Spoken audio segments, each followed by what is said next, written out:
नमस्ते सम्पूर्ण दाजुभाइ दिदीबहिनी साथीहरूलाई, देशभित्र र बाहिर रहनुहुने दलित र गैर दलित सम्पूर्ण महानुभावहरूलाई मेरो हार्दिक नमन छ। कस्तो हुनुहुन्छ? कोरोनाको लकडाउनले कतिको सताइरहेको छ। हजुरहरू चाहिँ आफू पनि सुरक्षित रहनुहोस्, अरूलाई पनि सुरक्षित राख्नुहोस्।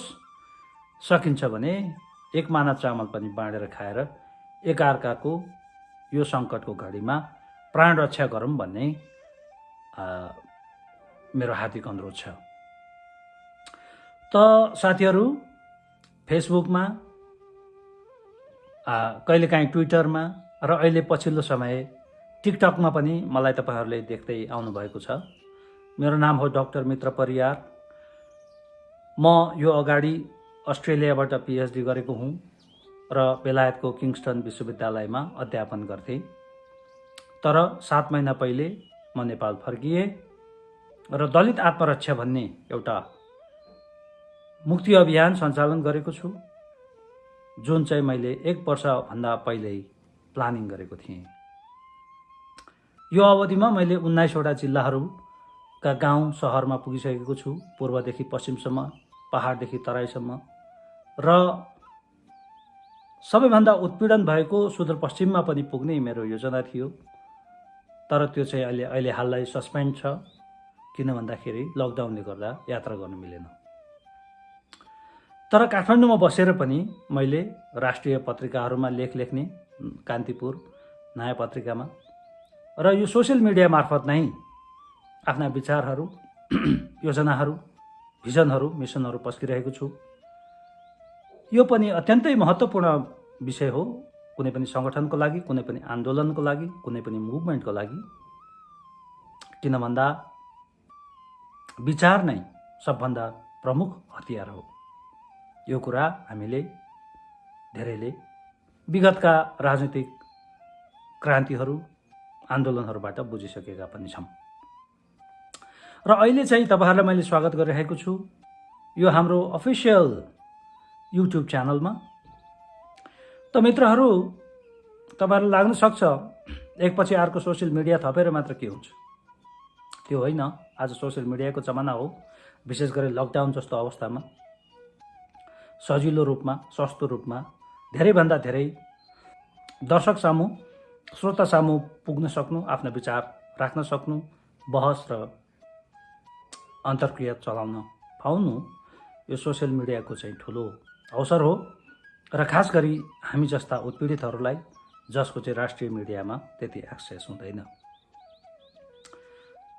जुनसुकै देशमा पनि अहिले, इभन हङकङ जस्तो देशमा पनि राज्य सत्तासँग जुझ्नु पर्दा उत्पीडितहरूले, मुक्तिको लागि लड्नेहरूले फेसबुक, ट्विटर, युट्युबलाई विश्वभरि नै पीडितहरूले प्रमुख प्लेटफर्मको रूपमा प्रयोग गरेका छन् र हामी पनि युज गर्न चाहन्छौँ।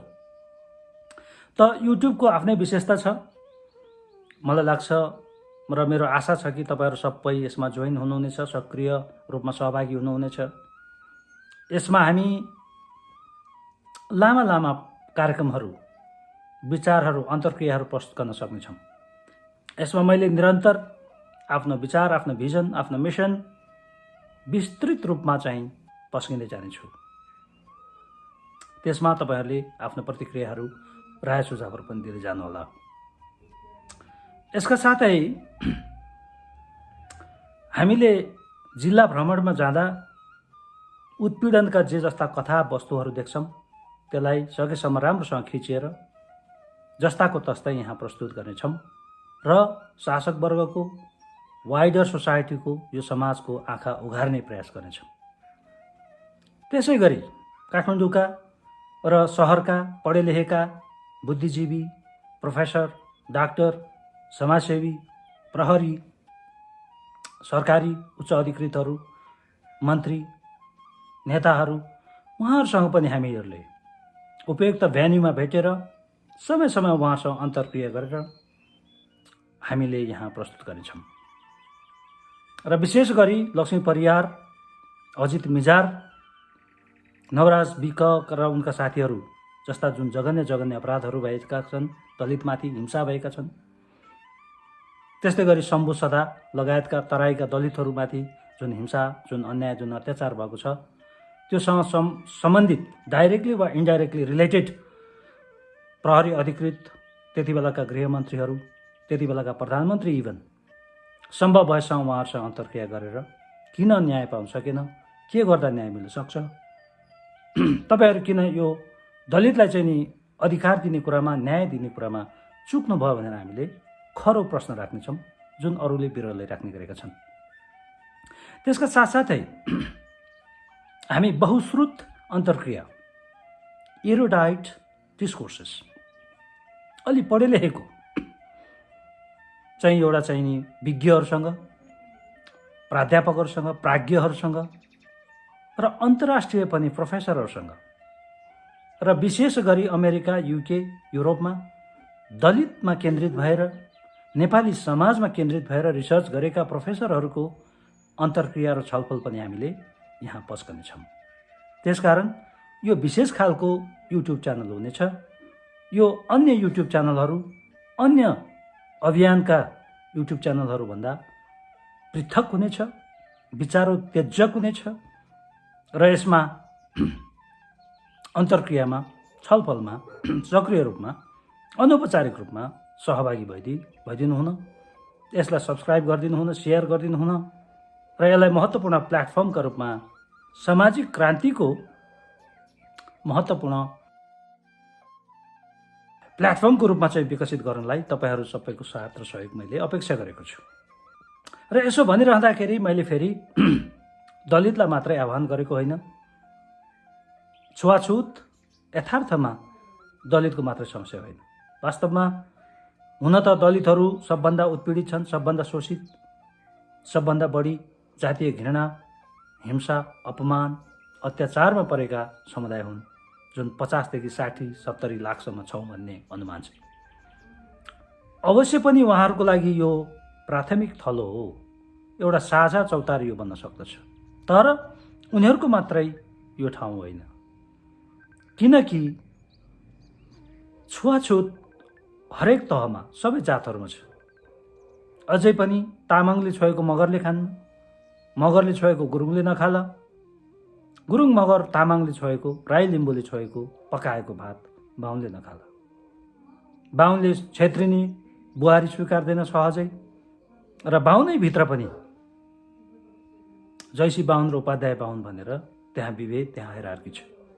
त्यसकारण यो छुवाछुत हिन्दू समाजमा हरेक तहमा एउटा प्याज जस्तो, एउटा तह मुनि अर्को तह, अर्को तह झिक्यो अर्को तह, तह तहगत hierarchy, graded hierarchy, one after another, like a ladder, भर्याङ जस्तो, यो पछि त्यो स्टेप, त्यो स्टेप, त्यो पछि त्यो स्टेप, त्यसरी चाहिँ समाजको संरचना बनाएको हुनाले छुवाछुत, विभेद एक हदसम्म सबै नेपालीले भोगिरहनु परेको छ।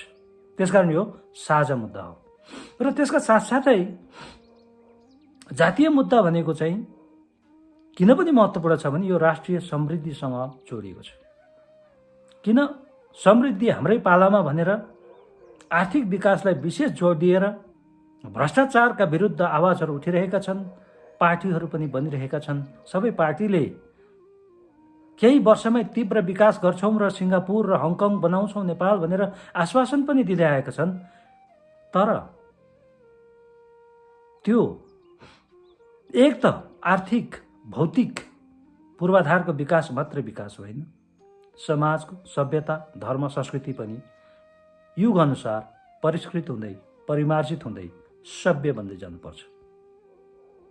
किनभनेदेखि जस्तै उदाहरण लिउँ, हामी धेरै नेपालीले सोचेका छौँ कि कुनै दिन चीनबाट, भारतबाट रेल आयो भने सहजै रेल चढेर छोटो समयमा हामी लासा, बेजिङ, दिल्ली पुग्न सक्यौँ भने हामीले यो देश पनि विश्वको विकासको क्रममा जोडिएको ठान्नेछौँ। तर तपाईहरूलाई थाहा छ कि छैन, रेल गुड्ने भनेको फलामको चक्का फलामकै ट्र्याकमा कुद्ने हो। रेल गुड्ने भनेको, फेरि मैले दोहोऱ्याएँ, फलामको चक्का फलामकै ट्र्याकमा दौडिने हो। तर यो देश चाहिँ विकास किन हुन सकेन? किन रेल मार्ग विकास हुन सकेन? किन फलाम स्टिलका चाहिँ विशेष अनुसन्धान र आविष्कार हुन सकेन त अरू देशमा जस्तो भन्दा फलामको काम गर्ने, धातुको काम गर्ने कामीहरू चाहिँ अछुत हुन्, शूद्र हुन् भनेर उहाँहरूमाथि ज्यादती भयो, आर्थिक शोषण भयो, धन आर्जन गर्न नदिने, पढ्न नदिने भयो र अनि त्यसपछि त्यो सिप, त्यो कौशल, त्यो परम्परागत योग्यता र क्षमतालाई न्यूनीकरण गरेर धुलो पिठो बनाइदिएर त्यो समुदाय त ध्वस्त भयो, त्यो समुदाय त पिछडा भयो, समग्र समाजको, समग्र सभ्यताको नै विकास पछाडि लाग्यो। त्यस्तै गरी अहिले हेर्नुहोस्, इटालियन सुट भनेपछि कति महँगोमा बिक्छ। इटाली र फ्रान्समा तपाईँको हरेक वर्ष फ्यासन सो हुन्छ जहाँ अर्बौं डलरको व्यापार हुन्छ। फ्यासन डिजाइनर भनेको धनाढ्यहरूमा पर्छन्, ठुला व्यापारीमा पर्छन्, बडो सम्मानित नागरिक हुन्छन्। हाम्रो देशमा फ्यासन डिजाइनर भनेको दमाई, अछुत, तल्लो जात, त्यसले छोएको खाना नहुने, त्यसलाई दुध पनि दिन नहुने। अनि कसरी हुन्छ हजुर यो देशको विकास? त्यसकारण मैले त्यो अन्य कुराहरू त विभिन्न आफ्ना पछाडिका चाहिँ भिडियोहरूमा भन्दै जानेछु, तर मैले भन्न खोजेको, तपाईँहरूलाई अनुरोध गर्न खोजेको के हो त भन्दाखेरि जातीय विभेद उन्मूलन गर्नु, परम्परागत कास्ट हायरार्कीलाई सिध्याउनु, जातीय उच्च नीचको भावनालाई निमिट्यान्न पार्नु पनि विकासको अपरिहार्य क्षेत्र हो। त्यस अर्थमा पनि सम्पूर्ण लिङ्ग, जाति, धर्म, भाषा, क्षेत्रका सबै दाजुभाइ दिदीबहिनीहरूले, देश र विदेशमा बस्ने दाजुभाइ दिदीबहिनीहरूले हामीलाई सहयोग गर्नुपर्छ, सहयोग गर्नुहोस्। यो युट्युब च्यानल मार्फत पनि हामी अन्तर्क्रिया गरौँ, बहस गरौँ र कसरी यो समाजलाई रूपान्तरण गर्न सकिन्छ, कसरी संविधान र कानुनले निषेध गरेको जातीय विभेदलाई व्यवहारबाटै उखेलेर मिल्काउन सकिन्छ भन्ने कुरामा हामी अगाडि बढौँ भन्ने आग्रह, अनुरोध गर्न चाहन्छु। र यसका साथै म हजुरहरूलाई के पनि अनुरोध गर्न चाहन्छु भने यो दलित आत्मरक्षा अभियान भन्ने सोसियल मिडियामा एक्टिभ छ, मैले अघि भने जस्तै। र सुरुमा हामी चाहिँ एउटा विचार धेरैभन्दा धेरै मानिस समक्ष पुर्याउन चाहन्छौँ। र हाम्रो विचार के हो त नेपालमा विचार भन्ने बित्तिकै बिपीवाद, मार्क्सवाद, लेनिनवाद, मदन भण्डारीको जबज भन्ने चलन छ। त्यो मात्र विचार होइन। हामी चाहिँ के ठान्दछौँ भने, म के ठान्दछु भने परम्परागत राजनीतिबाट, परम्परागत राजनीतिक सिद्धान्तबाट, दर्शनबाट, विचारबाट अब दलितको मुक्ति सम्भव हुन्न। त्यसो भनेर मैले आजसम्म जति पनि दलित साथीहरूले सङ्घर्ष गर्नुभयो, जति पनि पार्टीहरूले हाम्रो पक्षमा लडे, माओवादी क्रान्तिमा होस् वा 46 सालको आन्दोलनमा होस्, काङ्ग्रेस, कम्युनिस्ट, एमाले, उनीहरू मार्फत जति दलितहरूले सङ्घर्ष गर्नुभयो त्यसबाट केही पनि पाइएन भन्ने होइन। गणतन्त्र स्थापना गर्नु पनि सामाजिक संरचनामा ठुलो परिवर्तन आएको हो। त्यसको लागि हामी धन्यवाद भन्न चाहन्छौँ। र संविधान र कानुनमा, अक्षरमा, किताबमा हामी आज जति अधिकार सम्पन्न, स्वतन्त्र कहिले पनि बनेका थिएन। त्यसको लागि पनि धेरै धन्यवाद। कोटा मार्फत भए पनि केही हदसम्म हाम्रा मानिसले उच्च शिक्षामा, मेडिकल साइन्समा, इन्जिनियरिङ पढ्नमा र सरकारी सेवामा, आर्मीमा, पुलिसमा एक खालको एक्सेस, थोरै भए पनि एक्सेस पाएका छन्। त्यसका लागि पनि हामी धेरै कृतज्ञ छौँ। तर अब हिजो अस्ति मात्र हामीले गणतन्त्र दिवस मनाइयो। गणतन्त्र स्थापना भएको 12 वर्ष भयो। यो अवस्थामा अब फेरि व्यवस्था परिवर्तन गर्नलाई हामीले सङ्घर्ष गर्नुपर्ने अवस्था छैन। हाम्रा अहिलेसम्म जति पनि जातीय मुक्तिका आन्दोलन भए, क्रान्ति भए, ती व्यवस्था बदल्नका निम्ति भए। हाम्रा मानिसले सधैँ कल्पना गरे कि व्यवस्था बदलियो भने हाम्रो अवस्था पनि बदलिनेछ। राणा फालेर हुन्छ कि पञ्चायत फालेर हुन्छ कि राजा मिल्काएर हुन्छ। हामी लड्यौँ, भिड्यौँ, प्राण आहुति दियौँ, ठुलो सङ्घर्ष गऱ्यौँ र समाज राजनीति राज्य व्यवस्था पनि परिवर्तन हुँदै गयो र अहिले हामी एउटा स्वतन्त्र गणतान्त्रिक राज्य व्यवस्थामा सङ्घीय व्यवस्थामा छौँ। त्यो पर्फेक्ट छैन, त्यो पुरा छैन, त्यसलाई परिमार्जन र परिष्कार गर्दै लानुपर्ने प्रशस्तै ठाउँहरू छन्। तर यसको यो व्यवस्थाको बदला अर्को व्यवस्था हुन सक्दैन। कम्युनिस्ट डिक्टेटरसिप अथवा राजा र राणाकै व्यवस्था बदलेर फर्काएर दलितको मुक्ति हुन्छ भन्ने कुरोमा म विश्वास गर्दिनँ। म लोकतान्त्रिक हुँ र एक प्रकारको डेमोक्रेटिक सोसियलिजम पनि मान्दछु। लोकतान्त्रिक समाजवादसम्म पनि मलाई स्वीकार्य हुन्छ। त्यसैबाट हाम्रो मुक्ति हुन्छ भन्ने म चाहन्छु। तर विषय चाहिँ के हो भनेदेखि अहिले लोकतान्त्रिक गणतन्त्रले हामीलाई गरेको केसम्म हो भने ट्र्याकसम्म खनिदिएको हो, हामी गन्तव्यमा पुगेका छैनौँ। र मलाई लाग्छ यो बिन्दुबाट अब हामीले ट्र्याकमा हिँड्दाखेरि, नयाँ ट्र्याकमा हिँड्दाखेरि नयाँ भिजन, नयाँ दर्शन, नयाँ सिद्धान्तबाट केन्द्रित भएर अगाडि बढ्नुपर्छ। अब चाहिँ पार्टीको भातृ सङ्गठनका रूपमा हामी चाहिँ एउटा चाहिँ कथित उच्च जातीय नेताको नियन्त्रण र निर्देशनमा हिँडेर हाम्रो अब मुक्ति सम्भव हुँदैन भन्ने कुरा हामीले देखिसक्यौँ। गणतन्त्र स्थापना भइसकेपछि पनि लक्ष्मी परियार, नवराज विकर, उनका साथीहरू शम्भु, सदाहरू लगायत धेरै दलितहरूको हत्या हिंसा भएको छ। र यी पार्टीहरूले, जुन पार्टीहरूले हामीलाई मुक्तिको ठुलो सपना देखाएर चाहिँ सङ्घर्षमा होमेका थिए, तिनीहरू नै सत्तामा हुँदा तिनीहरूले नै हामीलाई न्याय दिएका छैनन्। कतिपय अवस्थामा पार्टीकै मान्छेले अपराधी जोगाएर हामीमाथि अर्को डबल इन्जस्टिस, दोहोरो अन्याय गरिरहेका छन्। त्यो किन पनि हुँदो रहेछ भन्ने कुरा, किन भइरहेछ भन्ने कुरा पछि कुरा गर्दै जाउँला। तर अहिलेको आवश्यकता भनेको हाम्रो दलितको आफ्नै नेतृत्वमा, आफ्नै स्वतन्त्र विचार, स्वतन्त्र सङ्गठन मार्फत डाक्टर अम्बेडकरले भने जस्तै शिक्षित बनौँ, सङ्गठित बनौँ र सङ्घर्ष गरौँ। शिक्षित बनौँ, सङ्गठित बनौँ र सङ्घर्ष गरौँ। त्यो हाम्रो दलित अहिलेसम्म नगरेका होइनन्, तर सधैँ कथित उच्च जातीय र विशेष भन्नुपर्दा बाहुनकै नीति र नियन्त्रणमा गर्दै आएको छन्। अब पालो हामीले हाम्रै आफ्नै तर्फबाट, आफ्नै विचारबाट अगाडि बढ्नुपर्छ। र मलाई लाग्दछ स्वतन्त्र विचार, स्वतन्त्र सङ्गठन र त्यसमा पनि अम्बेडकरवादी चस्माबाट हेऱ्यौँ भने हामीले प्रश्न देख्नेछौँ कि हाम्रो अन्याय, अत्याचार, हिंसा, घृणा, अपमान, हिंसाको प्रमुख स्रोत अहिले हाललाई राज्य सत्ता होइन, धार्मिक सत्ता हो।